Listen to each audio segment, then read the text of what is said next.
Hiya, right, today I'm going to talk to you about sales meeting, whether you should have it face-to-face or virtual.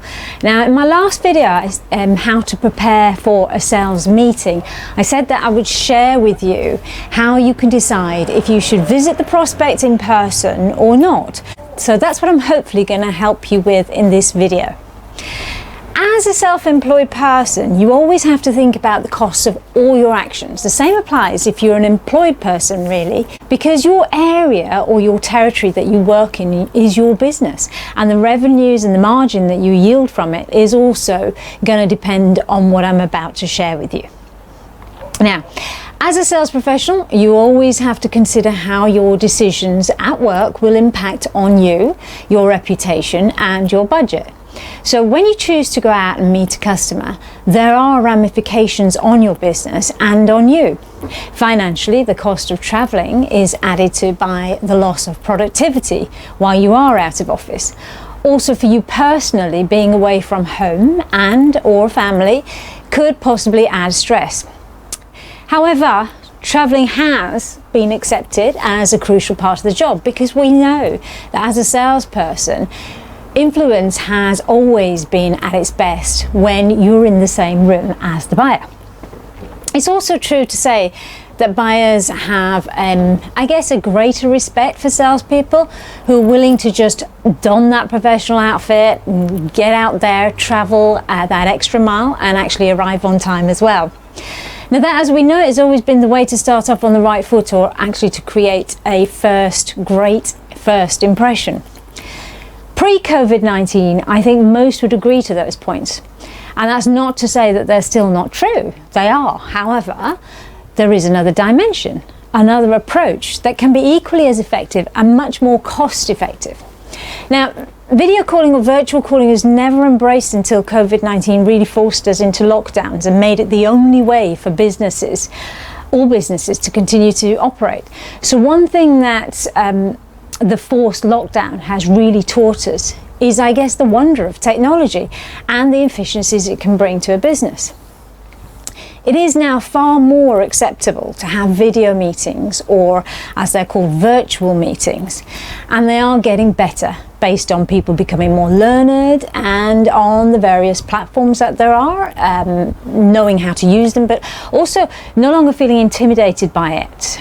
Technology was kind of scary for some of us, but I think through having to use it and being forced to use it, we're getting better.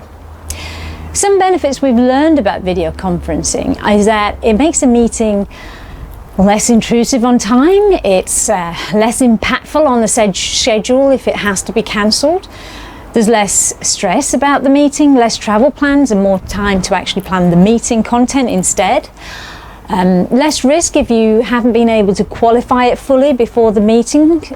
Flexibility just makes it more accessible for multiple attendees, and therefore you are also more likely to get more decision makers all together in one call. So then you might think, well, why do we need any meetings in person at all? Well, here's the thing. You should never undervalue the power of your physical presence with a buyer.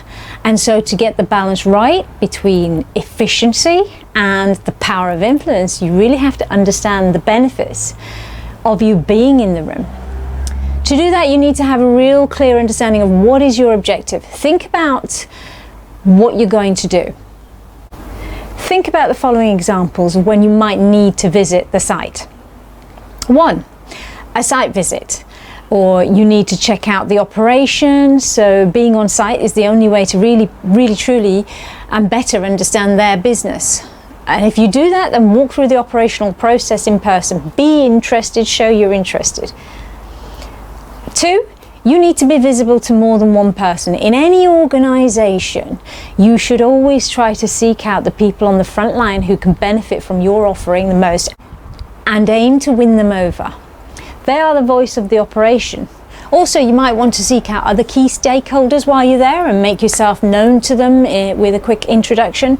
Be prepared to do this well, though. I'll share that on another video. Okay. And 3, maybe you're going to do a presentation or you're demonstrating a product or a service. We know there's nothing like the power of an interactive demonstration. Also, it's a great opportunity to really read the room when you're doing these sorts of things, and then have one-to-ones afterwards. So just your being there really does add even more value to that customer. You may think there are other related reasons, but these are the ones that I would say are the main ones. I'm sure they're kind of 3 key categories. 1, you need to visit the site for some reason. 2, you need to be there to physically meet other people. And 3, you need to demonstrate your product or offering. Those are the 3, I would say, key reasons, but I'm sure there are others that fit in and around that as well. And if I've missed any, then feel free, please do share it with me on this on my channel, or on my email address, or on my Facebook page, or even on LinkedIn.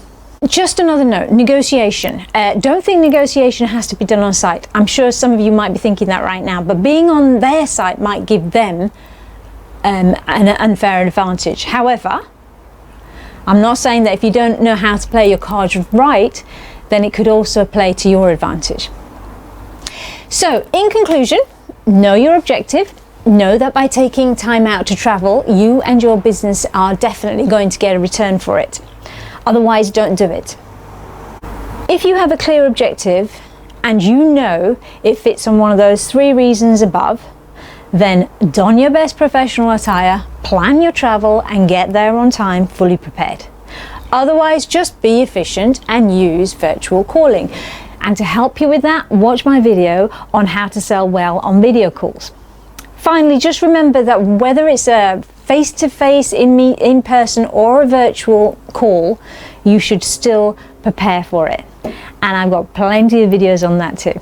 All right, so I hope this little video helped you, and I will speak to you really soon. Enjoy the sunshine, but don't forget to keep making those calls and keep being successful. Take care, stay safe.